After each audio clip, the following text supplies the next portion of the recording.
Salam, hər vaxtınız xeyir əziz tələbələr. Mən Dövlət Quluna Hazırlıq üzrə qanunvericilik müəllimi Babək Novruzadə. Bu videomuzda sizə son qəbula, yəni 6 noyabr tarixinə Dövlət Qulu üzrə BB kateqoriyasına düşən sualların e, bəzilərinin, təqribən yarısının izahını verəcəm. Diqqətlə qulaq asın. Çünki son dövrlər, son aylar qəbullara demək olar ki, təkrar suallar düşür. Hətta bu qəbulda da sırf təkrar sual var, onu sizə göstərəcəm gedişatda. Ona görə də tövsiyə edirəm ki, diqqətlə bütün bəndlərə, bütün suallara diqqətlə baxasınız. E, Bu videonun linkini kim istəsə onlara göndəriləcək, yəni ümumi paylaşılmayacaq. Çünki bildiyiniz qədərilə suallar oğurlanır, sui-istifadə olunur bu hallardan. Bəzi şəxslər onların satışı ilə məşğul olur. Ona görə də maksimum dərəcədə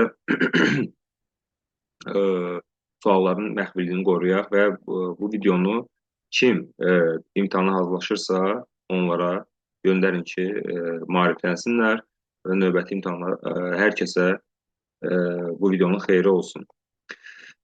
Deməli, ilk sualımız Konstitusiya ilə bağlıdır. Konstitusiya əsasən yanlış olanı bizdən istəyir. Baxın, istəyirsiniz bu suala D variantından başlayaq. Azərbaycan xalqı öz suveren hüququnu bilavasitə ümumxalq səs verilməsi referendum vasitəsilə hansı seçki hüququ ümumi bərabər birbaşa, hansı səs vermə yolu sərbəst şəxsi gizli səs vermə yolundan seçilmiş nümayəndələr vasitəsilə həyata keçirirlər. Bir də bir şey nəzərinizə çatdırım. Hər sualdan öncə videonu dayandırın. Sualı özünüz birinci cavabını tapın. Ondan sonra videonun davamını izləyib cavabına baxa bilərsiniz. Ən yaxşı yolu budur. Deməli, C variantında xalqın seçdiyi səlahiyyətli nümayəndələrdən başqa heç kəsin xalqı təmsil etmək, xalqın adını danışmaq, xalqın adından müraciət etmək hüququ yoxdur. Doğru variantımızdır. Bütün Azərbaycanlıların ümumi bölünmə, Azərbaycan vətəndaşlarının ümumi bölünməsi vətənidir. Amnistiya ilə bağlı uşaqlar referendum keçirilə bilməz. Burada qeyd olunur ki, amnistiya referenduma çıxarıla bilər. Tamamilə nədir? Yanlışdır. Cavabımız A variantıdır. Bu da sadə suallardan biri idi. Deməli, Azərbaycan Respublikasının Konstitusiyasına əsasən Milli Məclis prezidentin müraciətinə əsasən müharibə elan edilməsinə razılıq verilməsinə dair nə qəbul edir? Uşaqlar, Konstitusiyamızın 94-cü maddəsində, yəni ki, Milli Məclisin müəyyən etdiyi ümumi qaydalarda biz bilirik ki, hamısı qanundur. Əgər Milli Məclis nəyəsə razılıq verirsə, kimisə vəzifəyə təyin edirsə, vəzifədən azad edirsə, nəyisə təsdiq edirsə, bunlar hamısı qanun yox, qərar olacaq. Təsdiq etmə bir dənə, yəqin ki, bilirsiniz, bu dövlət büdcəsi ilə bağlıdır ki, həll etdiyi məsələlərdə qanundur. Qalan hamısı qərar olacaq. Və artıq bizə buradan məlum olur ki, müharibə elan edilməsinə razılıq verirsə, deməli, burada qərar tapmalıyıq. Avtomatik qanunları buradan çıxırıq. 83 qərardır, yoxsa 63 qərar? 83 qərarları biz zaten bilirik hansılardır. Ombudsmanın vəzifəyə prezident təqdimatı ilə əlbəttə ki, seçilməsi və kənarlaşdırılması və Konstitusiya Ali Apellyasiya Məhkəmə hakimlərinin yenə də prezidentin təqdimatı ilə vəzifədən kənarlaşdırılması. Bu da 83 qərar olduğu üçün getdi. Cavabımız olacaq D variantı. 63 səs çoxluğu ilə qərar. Dövlət himni ilə bağlı belə bir sual düşmüşdü imtahana. Yadınıza saxlayın, belə suallar, uzun suallar olanda qorxmayın inşallah. Yəni ki, belə uzun sualların sadə cavabları olur. Asanlıqla tapmaq olur. Məsələn, A variantına baxın. Bizdən yanlışı istəyir. İlk növbədə imtahanda, suala baxanda sualın şərtini diqqətlə oxuyun. 2 dəfə, 3 dəfə, yəni yanlışı tapacağınızı bilənə qədər. Çünki tələbə deyir ki, müəllim, yanlış oxudum, amma doğrunu götürdüm. Artıq beyində birbaşa formalaşmalıdır ki, mən yanlış tapmalıyam. Bunu düşünməlisiniz. Sizi çaşdırmasın deyə. 2 dəfə, 3 dəfə sualı mütləq oxuyun. İdman yarışları zamanı dövlət himninin ifa edilməsi, oxunması qaydası müstəqil şəkildə yox.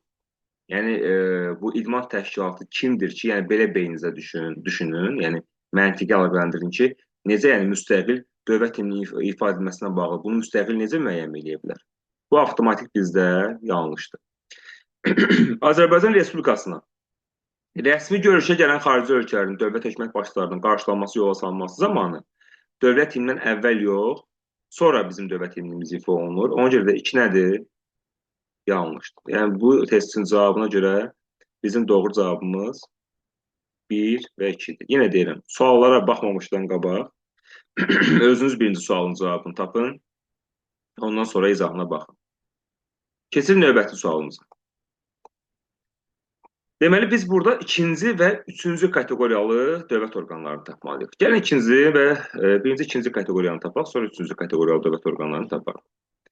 Baxın, deməli, ikinci kateqoriya, Naxçıvan Muxtar Respublikasının MSK-sı. Bizim MSK 2-dirsə, Naxçıvanın MSK-sı 3-dür.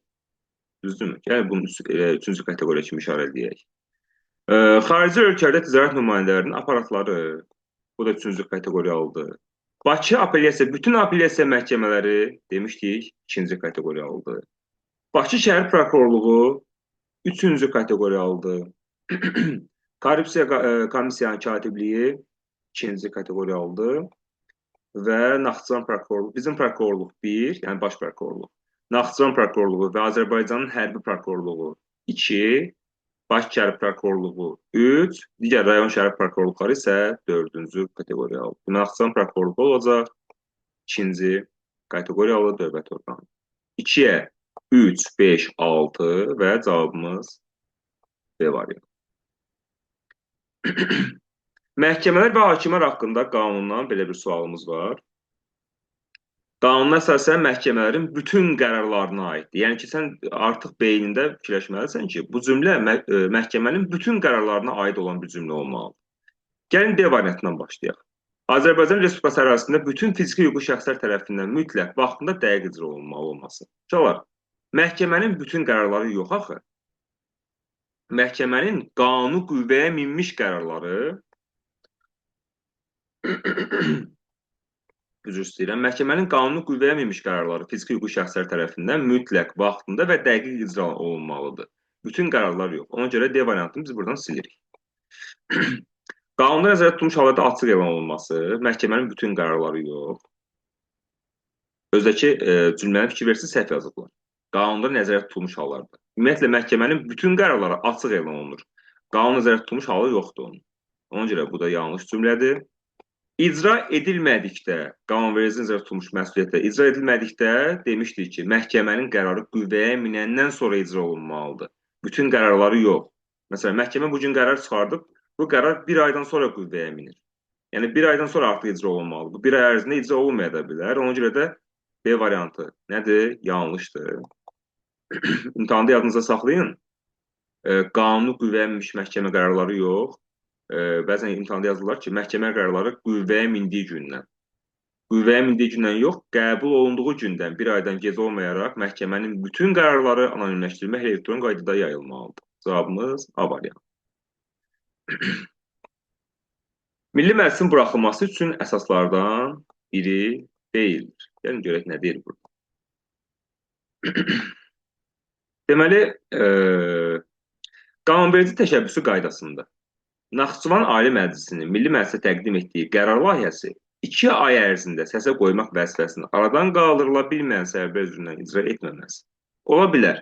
Biz demişdik ki, Konstitusiyamızın 98.1 maddəsində qeyd olunur ki, Milli Məclisin eyni çağırışı bir il ərzində 2 dəfə Nazirlər Kabinetinə etimadsızlıq göstərərsə, Konstitusiya, Ali, Mərkəzi Bankın idarə heyətinin kollegial fəaliyyəti üçün zəruri sayda üzvlüyə namizədləri 2 dəfə təqdim olunur və qanunla müəyyən olunmuş müddətə təyin olunmursa, Prezident Milli Məclisi buraxa bilər.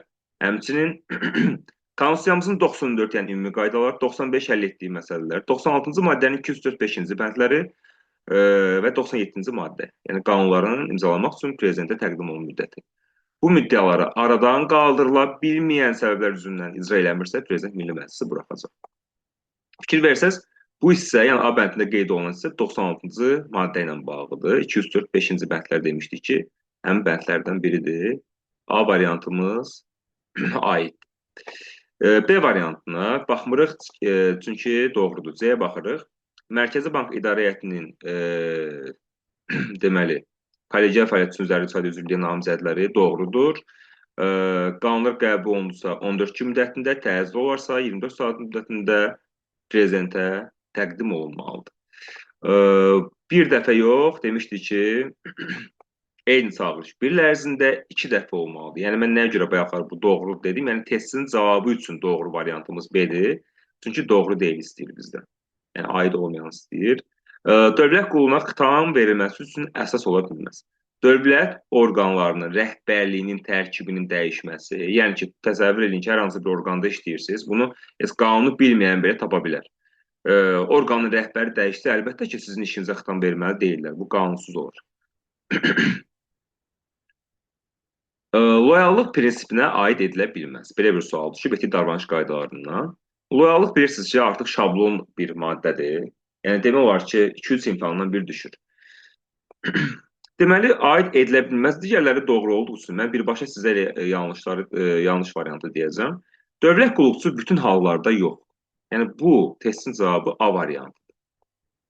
Demişdik ki, dövlət qulluqçusu dövlət orqanının rəhbərinin qanunsuz fəaliyyəti istisna olmaqla mötərizədə qeyd olunmuşdur. Yəni ki, qanunsuz fəaliyyət zamanı nə ola bilər? Bir çıxış eləyə bilər, bir ictimai mülahizə eləyə bilər. Burada isə bütün hallar yazılır. Bütün hallar artıq o qanunsuz fəaliyyət nə edir? Orada yanlış çıxardır. Ona görə də cavabımız A variantıdır. Bu sualda dövlət qulluğu haqqında qanunun sualdır. Yəni ikinci kateqoriyalı dövlət orqanı istəyirsiniz. Ali Məclis birinci kateqoriyalı, inzibati demiş ki, ixtisaslaşdırılmış məhkəmələr üçüncü kateqoriyalıdır hamısı, administrasiya ali kateqoriyalıdır, Naxçıvanın baş şəhərində daimi nümayəndəliyi ikinci kateqoriyalı dövlət orqanıdır. Azərbaycanda yadınızda saxlayın ki, yerli icra hakimiyyəti ilə uşaqlar yerli özünü idarə etmə orqanlarını qarışdırırlar. Adında ən adi icra sözü var. Yadınıza saxlayın ki, yerlərdə icra hakimiyyətinin başçıları həyata keçirir.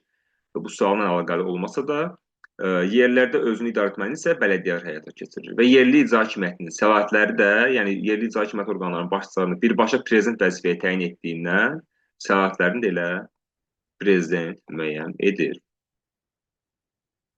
Dövlət dili ilə bağlı belə bir sual var. Dövlət dilinin nəşriyyat işində işlənməsi, qanunvericiliyə bunu keçirik, B variantına baxırıq. Azərbaycan Respublikasında dövlət dilində nəşr olunan çap məhsulları Latın qrafikalı Azərbaycan əlifbası ilə yanaşı Kiril əlifba belə bir şey, Kiril ərəb əlifbası ilə yox. Yəni bu şərt deyil. Fikir verin, buraxılmalıdır yazılıb. Azərbaycan əlifbası ilə buraxılmalıdır. Kiril ərəb əlifbası ilə buraxılmalıdır. Belə bir şərt yoxdur. Pasportumuz, baxın biz xarici ölkəyə gedirik, düzdürmü? Bizə ümumi vətəndaş pasportu verilir, yəni hamının bildiyi xarici pasport. Həmin xarici pasportda bizim məlumatlarımız həmçinin ingilis dilində qeyd olunur, xarici dildə. Burada qeyd olunur ki, xarici dildə tərtib oluna bilməz. Deməli, bu da yanlışdır.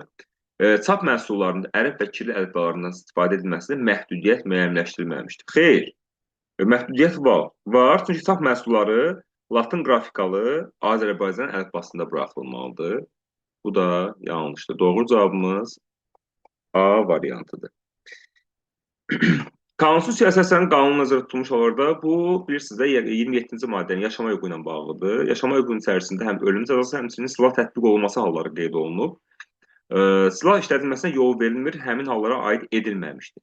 Son zərurət, zəruri müdafiə, cinayətkarın yaxalanması, tutulması, həbsdə olanın həbs yerindən qaçmasının qarşısı alınması, dövlətə qarşı qiyam və s. Amma şəxsin əqidəsi, həqiqi xidmət keçməyə zidd olması ilə silah işlədilməsinin bir əlaqəsi yoxdur. Cavabımız B variantıdır. Uşaqlar, baxın, bu sual təkrar sualdır. Bayaqları videonun əvvəlində dediyim sizə. Görün, nə yazılıb? Hüquq və azadlıqların inzibati məhkəmə təminatı haqqında. Fikir verin. Eyni maddə göstərəcəm sizə. Sentyabrın qəbuluna düşmüşdür. Baxın. Hüquq və azadlıqların təminatı. Cavab da bilirsiniz nə idi? Hər kəsin onun işinə qərəzsiz yanaşılması hüququ var. Demək olar ki, cavab da eyni götürülür. Eyni sual, eyni cavab, sadəcə olaraq biraz dəyişiklik ediblər. Gəlin baxaq bunun cavabına. Hər kəsin işinə qərəzsiz yanaşılmalı və onun işinə inzibati prosesdə ağlabatan müddətdə baxılması hüququ var. Elə cavab da burada D variantı. Təkrar sualdır. Vətəndaşların müraciətlərinə bağlı belə bir sual var. Vətəndaşların qəbul edilmə qaydası ilə bağlı yanlışı soruşur. Sizə birbaşa yanlışı göstərəcəm, çünki digərləri doğrudur. Müraciətə baxan subyektlərin rəhbərləri və digər vəzifəli şəxsləri ayda bir dəfədən deyir az olmamaqla səyyar video qəbullar keçirməlidir. Belə bir qanunda şərt yoxdur. Vəzifəli şəxslərin səyyar video qəbula keçirmək hüququ var. Hüququ vardı, o deməkdir ki, bu məcbur deyil, yəni etməlidir, onun üzərində vəzifə qoymur. Yəni edə də bilər, etməyə də bilər. Həm burada yanlış budur, həmçinin burada ayda bir dəfədən burada müddət qeyd olunub, yanlış budur. Yəni testin cavabı üçün cavabımız C variantı. Gəlin buna bax. Dövlət qulluğu haqqında qanuna əsasən yanlış variantları bizdən istəyir. Dövlət hakimiyyəti orqanlarının dəyişməsi, dövlət qulluğuna xitam verilməsi üçün əsas qismində çıxış edə bilməz. Deməli, bir bizə doğrudur. Dövlət qulluqçusu qanunverici müəyyən olmuş hallarda qaydada inzibati və cinayət məsuliyyətinə cəlb oluna bilər. Doğrudur. Dövlət qulluqçusu rəhbərlərinin öz səlahiyyəti hüdudundan asılı, deməli, olmasından asılı olmayaraq. Xeyr, rəhbərin öz səlahiyyəti hüdudunda verdiyi tapşırıqları yerinə yetirməlidir. Asılı olmayaraq sözü burada yanlışdır. Dövlət qulluqçusunun xidmət keçdiyi dövlət orqanında müəyyən edilmiş qulluq reqlamentlərinə riayət etməsi vəzifəsidir. Lazım gəldi öz ixtisası hüdudunda rəhbərin göstərişi ilə əlavə iş görmək hüququ yox, vəzifəsidir və dövlət qulluqçusu haqqında Azərbaycan Respublikasının qanunda müəyyənləşdirilmiş məhdudiyyətlərə əməl etmədikdə 30 gün ərzində xitam verilməlidir, yox. 30 gün ərzində qərar verməlidir. Dövlət qulluğuna üstünlük verir, yoxsa həmin gördüyü işə, lord dilindən desək. Cavabımız 3, 5, 6, yəni A variantı. Dövlət qulluqçusunun əsas hüquqları ilə zidd deyil. Gəlin baxaq. D variantından başlayıram. Qulluq keçdiyi dövlət orqanı rəhbərinin icazəsi olmadan pedaqoji fəaliyyətlə məşğul olmaq. Uşaqlar, rəhbərin icazəsindən olmadan, yəni icazəsini alaraq pedaqoji fəaliyyətlə məşğul olmalıdır. Olmadan pedaqoji fəaliyyətlə məşğul olmaq, bu artıq məhdudiyyətlərə girir. Məhdudiyyət olduğu üçün bunu götürməyəcəyik. Qulluq vəzifələrinin icra etdiyi dövrdə siyasi partiyaların fəaliyyətində iştirak etmək. Bu da məhdudiyyətlərə keçir. Rəhbərin bildirmədən xarici ölkəyə getmək, bu da məhdudiyyətdir. Və qulluq vəzifənin icra etdiyi dövrdə əmanətlərdən, qiymətli kağızlardan gəlir götürmək bunun hüquqlarına zidd deyil. Yəni, dövlət qulluqçusunun hüquqlarına aid. Fəqət D variantı siz çaşdırmasın. Hüquqlarda rəhbərin icazəsi ilə pedaqoji fəaliyyətlə məşğul olmaq qeyd olunub. Amma məhdudiyyətlərdə isə icazəsi olmadan pedaqoji fəaliyyətlə məşğul olmaq artıq ixtiyarı yoxdur. Yəni, məhdudiyyətlərə aid. Bu suala baxırıq. Korrupsiya qarşı mübarizə üzrə komissiya ilə bağlı aşağıdakılardan hansı bənd doğrudur? A variantına baxaq. Doğru istədiyi üçün biz artıq yanlışlara da baxacağıq sizinlə. Komissiyanın tərkibi icra, qanunverici və məhkəmə hakimiyyəti orqanları tərəfindən qanunla müəyyən olmuş qaydada təyin olmuş üzvlərdən ibarət olub, onun səlahiyyətləri prezidenti fərmanı artıq burada səhvə yol verir. Komissiyanın səlahiyyətləri qanunla təsdiq edilən əsasnamə ilə müəyyən olunur. Cavabımız burada olacaq. Daha doğrusu yanlış cavabımız A variantında yanlışdır. B-yə baxırıq. Komissiyanın tərkibi icra, qanunverici məhkəmə hakimiyyəti orqanı tərəfindən qanunla müəyyən olmuş qaydada seçilmiş üzvlərdən ibarət olub, əsasnamə ilə təsdiq edilən qanun yox, qanunla təsdiq edilən əsasnamə. Yerləri səhv salıb burada. C variantında eyni cümlə yazılıb və Milli Məclisin qərarı ilə təsdiq olunmuş əsasnamə yazılıb. Burada da bu yanlışdır. Deməli, icra qanunverici məhkəmə tərəfindən təyin edilən üzvlərdən ibarətdir və səlahiyyətləri qanunla təsdiq edilən əsasnamə ilə müəyyən olunur. Cavabımız D variantı. Deməli, Azərbaycan Respublikasının konstitusiyasına əsasən dövlətin himayəsindədir. Görək, dövlətin nə himayəsindədir? Valideynləri qəyyumları olan uşaq niyə dövlətin himayəsində olsun? 18 yaşına çatmış əmək qabiliyyətli uşaq niyə dövlətin himayəsində olsun? İşə götürülmüş 15 yaşına çatmamış uşaq ümumiyyətlə işə götürülə bilməz. Bu ümumiyyətlə yanlış cümlədir. Valideyn himayəsindən məhrum olmuş, qayğısından məhrum olmuş uşaqlar dövlətin himayəsindədir. Cavabımız burada A variantıdır. Keçirik bu sualımıza. Konstitusiyaya əsasən yerli özünü idarə etməyə dair uyğunsuzluğu deyil müəyyən edin. Bunları mən yazmışam bunun qarşısına. Deyəsəmdən gözlüyümü dəqiqləşdirin. Yox, qarşısında özləri yazıb, bizə uyğunluğu tapmalıyıq. Bələdiyyənin fəaliyyətinə dövlət nəzarət edir. Bu doğrudur. Bələdiyyə üzvlərinin bunu saxlayırıq. Yerli vergilər və ödənişlərlə bağlı qərarlar qəbul edir.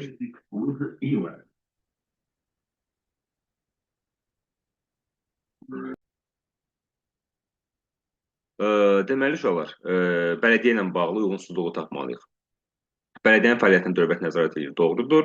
Yerli vergilərə ödənişlər 3/2 səs çoxluğu ilə və bələdiyyə seçkilərinin qaydası isə qanunla müəyyən olunur. Burada yanlışımız nədir? Uyğunsuzluq B variantı. Yəni ki, belə deyək, bələdiyyə üzvlərinin seçilməsi, səlahiyyətlərin dayandırılması qaydası qanunla müəyyən olunur. Qanunla müəyyən olunan bir şey də bələdiyyə iclasında həll olunan məsələ ola bilməz. Cavabımız burada B variantı. Uşaqlar, gəldik 37-ci suala. Nömrəsi olmasa da olar. Deməli, bizdən doğrunu soruşur. Deyir ki, inzibati vəzifələrin 3-cü təsnifatı üzrə ən yüksək ixtisas dərəcəsi 3-cü dərəcəli dövlət müşaviridir. Xeyr, baş müşavirdir. B-yə baxırıq. 6-cı təsnifat üzrə ən aşağı 3-cü dərəcəli dövlət qulluqçusudur. Bu da səhvdir. İnzibati vəzifələrin 1-ci təsnifatı üzrə ən aşağı ixtisas dərəcəsi 3-cü dərəcəli dövlət müşaviridir. Bu da səhvdir. İkinci təsnifat üzrə ən aşağı baş müşavirdir.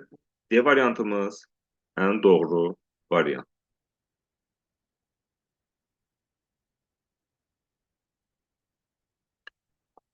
Uşaqlar, bu suala baxırıq. Konstitusiyaya əsasən ədalət məhkəməsinin həyata keçirilməsinin əsas prinsipləri və şərtlərinə aid olmayanı göstərir. Məhkəmə icraatının çəkmə prinsipi əsasında həyata keçirilməsi doğrudur. Məhkəmənin istənilən mərhələsində, icraatın istənilən mərhələsində hər kəsin müdafiə hüququna təminat verilir. Deməli, qanun üzrə tutulmuş hallar istisna olmaqla cinayət işləri üzrə qiyabi məhkəmə icraatına yol verilənliyi yox, yol verilməzdir. Cavabımız elə C variantı. Vətəndaşların qanun məhkəmə qarşısında bərabərliyi vardır. Hə, uşaqlar, belə bir sualımız var, situasiya tipli sualdır. Ona da baxaq. Azərbaycan Respublikasının vətəndaşı A dövlət qulluğunda sektor müdür vəzifəsində çalışır. Əmək məzuniyyətində olarkən, yəni bu gedib məzuniyyətdə olarkən onun işlədiyi sektora yeni işçi gəlib və bu işçi də bunun qohumudur. Səhv etmirəmsə bununla bağlı bir sual baxacağıq. Yeni işçi B fəaliyyətə başlayır və əmək məzuniyyətindən qayıtdıqda müəyyən edilir ki, müsabiqə yolu ilə dövlət qulluğuna qəbul edilmiş, yəni ki, bu qanuni yolla gəlib bu vəzifəyə. Dövlət qulluğuna qəbul edilmiş yeni işçi B onun yaxın qohumudur. Və korrupsiya qarşı mübarizə haqqında qanuna əsasən biz doğru cavabı müəyyən edirik. Uşaqlar, mən cavabı deməmişdən qabaq, özünüz bir dənə videonu saxlayın və bunun cavabını özünüz tapın, ondan sonra izahına baxın. Deməli, bizə doğru cavab lazımdır. Birinci, indi çıxış eləyəcəyik. Deməli, bu hal müəyyən edildikdən sonra A və B həmin pozuntunu könüllü olaraq aradan qaldırmadıqları halda fikir verirsiniz, biz qanunda demişdik ki, bu hal aşkar olunsa, onlardan biri tutduğu vəzifəni buraxmalıdır, yəni tutduğu vəzifədən azad olunmalıdır. Onlardan biri, yəni ki, əsas rəhbər vəzifəli şəxs və yaxud da tabeli vəzifədə olan şəxsi qeyd eləmir. Amma burada deyir ki, qaldırmadıqları halda B 30 gün müddətində azad olunmalıdır. B-nin üzərinə vəzifə qoyduğu üçün yanlışdır. Çünki B yox, ikisindən biri azad olunmalıdır. Yəni şərt yoxdur ki, B azad olunmalıdır. Belə bir şey yoxdur qanunda.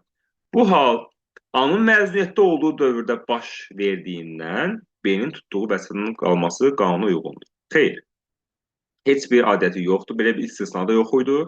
Qanunda bir dənə istisna nə idi? Seçkili vəzifələr və qanunvericilə müəyyən olmuş hallar istisna olmaqla tabeliyində vəzifə tuta bilməz. Məzuniyyətin bura heç bir adəti yoxdur. Deməli, D variantına baxaq. Bu hal müəyyən edildikdən sonra 30 gün müddətində A və B könüllü olaraq tabeliyini istisna edən başqa vəzifəyə keçirilməli. Bu mümkün olmadıqda isə hər ikisi xeyr. Belə bir şey də qanunda yox. İkisindən biri tutulmuş vəzifədən azad olunmalıdır. Bu hal müəyyən edildikdən sonra 30 gün müddətində A və B həmin pozuntunu könüllü olaraq aradan qaldırmadıqları halda tabeliyi istisna edən başqa vəzifəyə keçirilməli. Bu mümkün olmadıqda isə onlardan biri tutduğu vəzifədən azad olunmalıdır. Yəni cavabımız C variantı.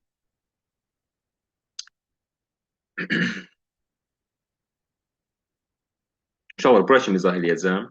Yəni, bütün sualları izah eləmək biraz, belə deyim də, mümkünsüzdür. Çünki Hazırda bu sualların, bəzi sualların başqa müəllimlər tərəfindən ələ keçirilməsi halları var. E, və müəlliflik hüququnu qorumaq üçün məcbur hamısını paylaşmayacağıq. Zaten bizim tələbələrimiz dərslərimizdə bütün qəbullarımıza baxır. E, bu qəbul bu qədər indi inşallah dekabr qəbul da olsun. Onda həmin qəbulun da yəqin ki növbəti günlərdə qəbuldan sonra ya səhər ya günorta növbəsinin izahlarını paylaşarıq, baxarsınız. 11 dekabr imtahanında hər birinizə uğurlar. İnşallah əziyyətiniz əlinizdə qalmaz və istədiyiniz nəticəni əldə edərsiniz. Hələlik.